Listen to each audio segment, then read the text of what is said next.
Hey everybody, it is Wednesday. Welcome to the middle of the week. I hope you've had a good week so far and hope things aren't trudging along for you too much. Thank you very much for being here. It is always appreciated that you spend any time with me here. I forget to do it all the time, but I'll remember this time. Go ahead and like, comment, and subscribe. Internet stuff done and out of the way. Boop. Anyways, now for the important stuff. Besides you being here, the reason why you're here. Today we're going to be looking at Divebomb. He will be the third component of predacon that we'll be looking at, and he forms the left arm and lower torso of the robot. With that out of the way, camera set up. Let's get to the table. Tom's here with his toys. He's here to play. We'll see you guys soon. Alright guys, it's Wednesday! We're going to be looking at the third part to our, well, it'll be a six-parter with predacon added in, but our third part to the predacon group. We are going to be looking at Divebomb. Now, something that I didn't show on the other two predacons that I completely forgot about until I saw it on Divebomb. And let me see if I can find it here. Here we go. Don't know how well it'll show up. Come on and focus, camera. You can kind of see it. There's a D76 on this sticker here. There we go. And on... There we go. And on him, there is a... Focus. D77. Those numbers are the Destron numbers from Japan. Destron was what they called the Decepticons in Japan. And so you had the Autobots were the... Oh my gosh, I can't believe I forgot it. I think they were the Cybertronian? I can't remember, but the Decepticons were known as Destrons. And so that number is actually the number they were given when they were produced in Japan. So they were Destron's number 77, 76, all that kind of stuff. And today we're going to be looking at Destron number, where's it at? I just saw it. Where'd you go? 75. Or Divebomb. I'm not sure what his name was in Japan. I just thought it was really cool that they had their that little throwback to the original toy on there. This, though, is Divebomb. He's a eagle, kind of. I don't think he has a very eagle-y face. I think he has more of a crow face, but he's supposed to be a giant robotic eagle. And I dropped something here. One sec. Sorry, guys. There we go. Yeah, he's supposed to be a giant robotic eagle. He's got little graspy claws that you can move. So when he's flying, you can just do, come on, you, something like this, and make him look a little more streamlined. Or you could have him doing a grabbing attack, all that kind of stuff. His head does move on the neck. The mouth does open, but when you open it, hey, it's got a face on there. The wings move up and down and open. But that's about it for animal mode. I think this is my least... No, it's not my least. I know which one's my least, actually. This is definitely not my favorite of the animal modes, though, even though I do still think it looks nice. But it's such a bulky animal mode for a bird. And then the tail is kind of weak on it, but that's due to transformation. And I've said it a couple of times in the past. I don't know if I said it on here, though. I don't mind when something is sacrificed here and there for the overall good of the toy, right? So I can live with the tail and the blockiness and all that. I get it. I understand why it's there. It doesn't bother me too much, to be very honest. Alright, robot mode though. Oh wait, before we get to robot mode, let's go ahead and do... You stand properly, you. There we go. Put him there. And then we've got these chaps right here. So, as you can see, there is a unifying color scheme of orange, red, and yellow and black, right? And orange, red, I mean, as like one color, like kind of almost like a brick red, or a blood orange, I guess. I don't know. But they have that nice unified color scheme. It's the same thing I enjoyed with the Constructicons, though the Constructicons were much more unified in color. You know, because he's got a mostly yellow body while he's got the mostly orange body, and he's got a mostly black body, you know. But the unifying team color overall is really nice. You know, you can definitely tell that, hey, they travel as a pack, right? So, get them off to the side, and let's go ahead and go through his transformation. First thing I'm going to do is pull the arm out and then fold this like so, back down, and fold out the fists. Oh wait, before we even do that, I almost did it bad. His weapons. He comes with two of these. There are two posts on him. This is meant for Predacon, and this is meant for him. What you can do is there's these holes on the side of his body, and you just plug one in here, and you plug the other on here, and that is your weapon storage in animal mode. He's got cannons of doom. Alright, now we can get the transformation.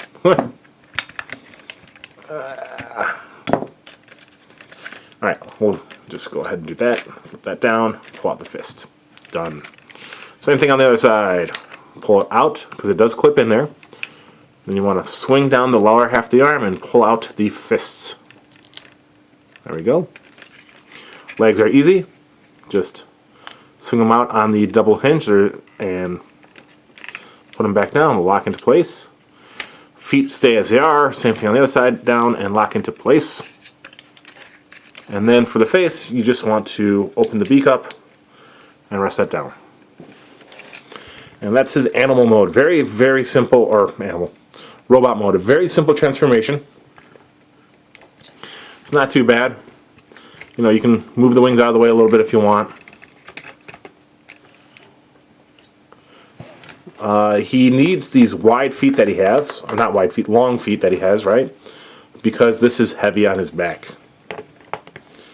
You could take off the wings if you wanted, but then he wouldn't be Divebomb. Yeah, very, very cool. Articulation-wise, head moves up and down, back and forth.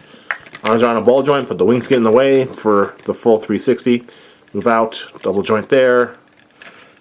Waist, legs can move forward a bit, not all the way. Waist gets in the way. I mean, you can kind of, there you go, do that. They can't really swing too far back due to the tail.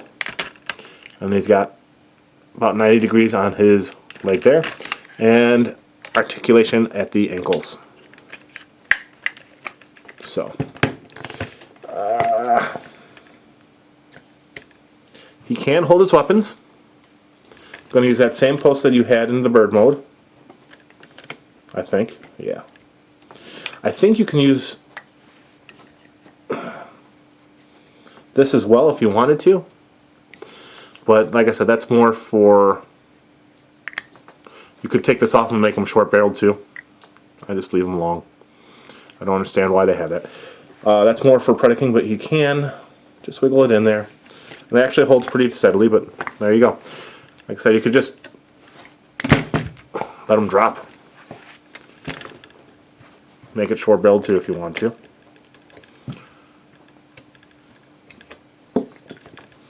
Alright, so let's get another group shot here in just one sec. Let me just make sure he's going to stand up.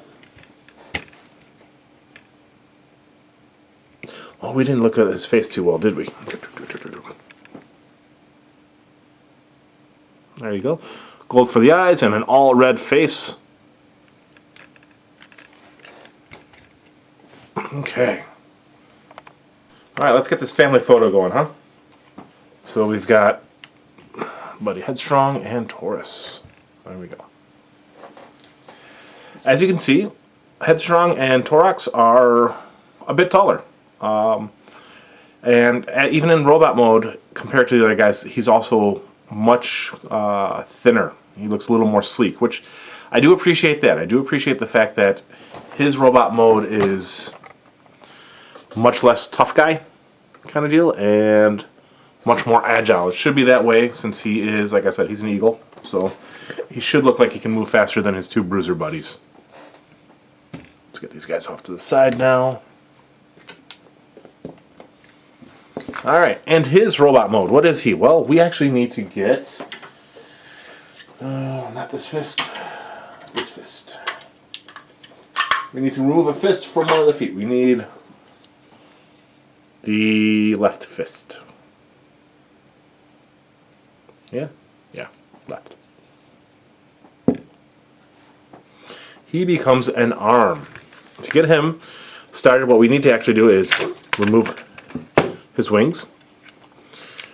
And you want to close up his face and then just pull it down and out of the way on this hinge here.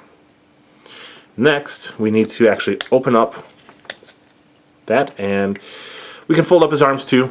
At this time, just get him ready to go for that step. Like that. Alright, so now what do we do here? Well, we actually need to lift his body up. There is a hinge right here, and we need to lift it up on that hinge. Then we need to get his arms like so, and they will fold to the front and lock together using that tab and that hole. Like that. You could actually swing this all the way around. My mistake. There are tabs and slots right here that'll help lock that in place too. There we go. That's the proper way. And it reveals that nice orange here. Now we can just kind of lay his head on his arms. For his lower arm, you need to reverse the transformation like that. And pull this up like so. Then next, we need to attach the fist. The fist will actually lock into the foot. There is a small ridge here that the foot will hold onto the fist with. Like that. There is this, that right there, right? And you just put it on. There's this here. So you just line it all up like that. And it locks into, on the other side, there's the same groove pattern here, but it locks into this piece on the front and the line in the middle. And we'll do that to lock it down on the other side as well. So just line it all up and then squeeze it together. And it'll hold really well. So, there. Then you can just, it's going to end up on this side here. You can turn it like this, and there you go. Or you could just do that. And yeah, lots of ratchetes. There you go. That's the arm, or at least one of them. So what about the wings? What do we do with those? Well, this actually becomes the lower body and a wing pack for Predacon. So what you do is you turn this piece, the tail, flip these around, and then this will actually fold up like so. Then you can put those there. There are pieces in here that you can swing out, and they will clip in to little posts and pegs on the side to hold that up in place, and there you go. I do, even though this is gappy, there is some really cool molding done on the inside, some like gears and stuff like that, which is kind of cool. I don't mind the inner molding. I just wish that you could still put something on the back. There are lots of like aftermarket third-party, add-on kits that'll cover that up if you want. But it's not too bad. Like I said, I like the extra molding on the inside to give it some extra life since it's there anyways. And this is our lower body portion. And our legs will actually hook into here and here. So, there you go. So we've seen 2 legs, an arm, and the lower body. We'll see the other arm on Friday. Next Monday we'll look at Razorclaw, who forms up the upper torso. And then on Wednesday we'll see the combination of all 5 into Predacon. Alright guys, until Friday, I mean, you can also, you can do that. The back feet would get in the way. That's why they don't fold. But you can fold down the front feet over it. Didn't even think about doing that. I usually just leave them folded up. But yeah, sorry. Until Friday, this is Tom saying bye. Have a good guy. Have a good man. This is why you never do reviews without enough coffee on hand. Alright guys, have a good day. We'll see you later. Bye.